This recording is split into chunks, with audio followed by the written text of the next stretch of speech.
Hi guys, it's Laura from Green Tree here with your Spice of the Month, and this month we are talking about carob.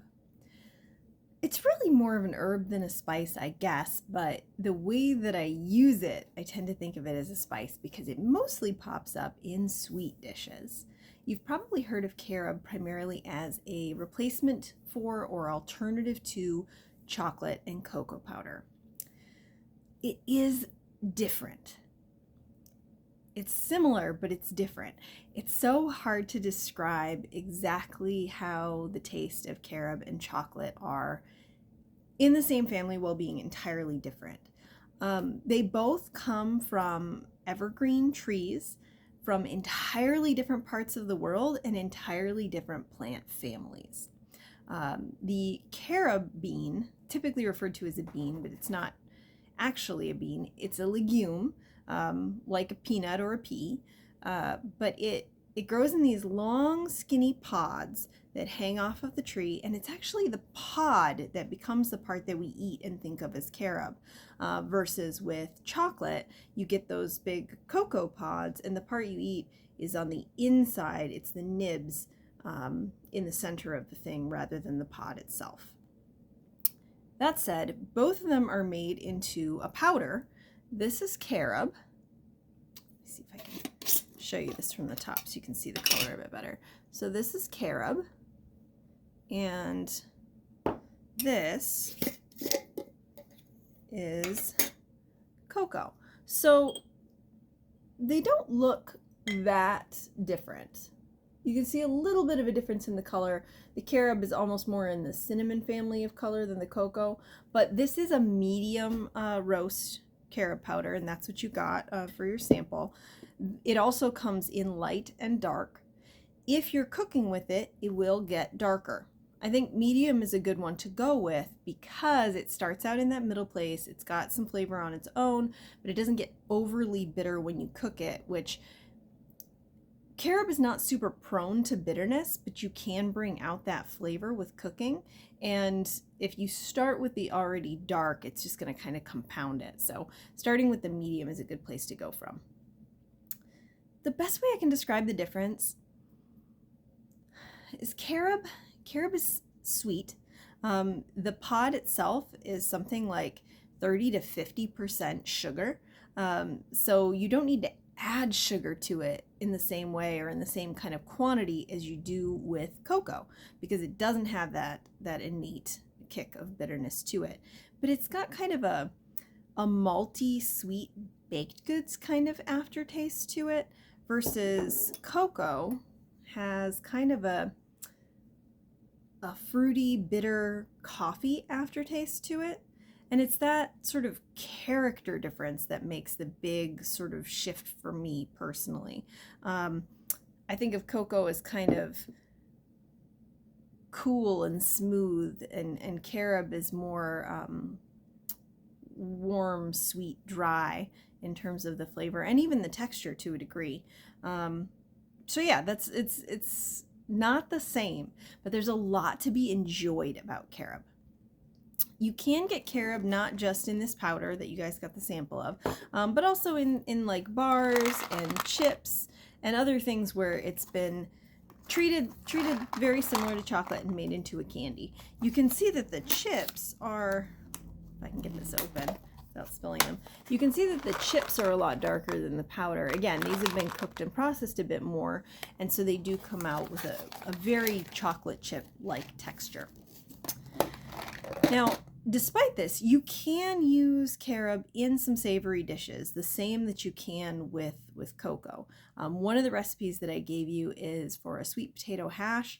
It gives you kind of that bittersweet, savory, almost like a mole, but there's no kind of tangier element to this that you'll often find in a mole sauce, but it pairs really well with other savory spices. One of the ones that I like to pair it with is a smoked paprika.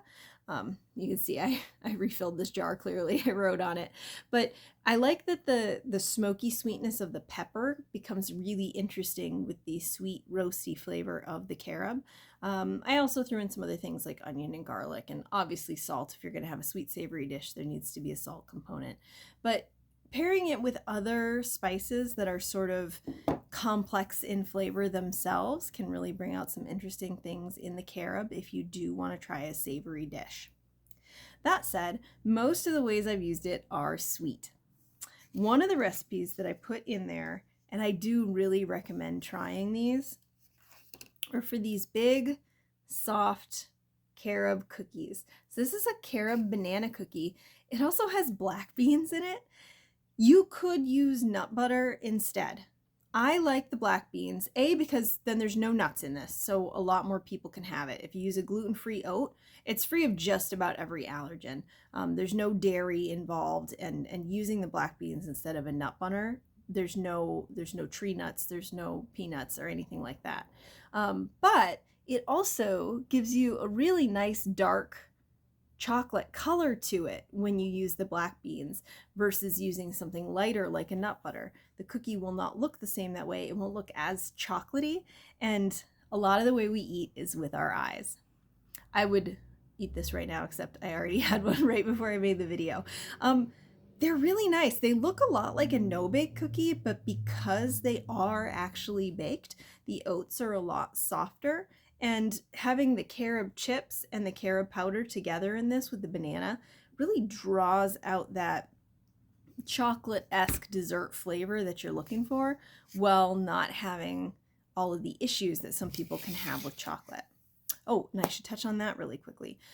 The reasons to use carob instead of chocolate, if it's not just because you like the taste of carob better, some people do, but the reasons, if you can have both, normally, that somebody might choose one or the other, is that chocolate has caffeine and carob does not.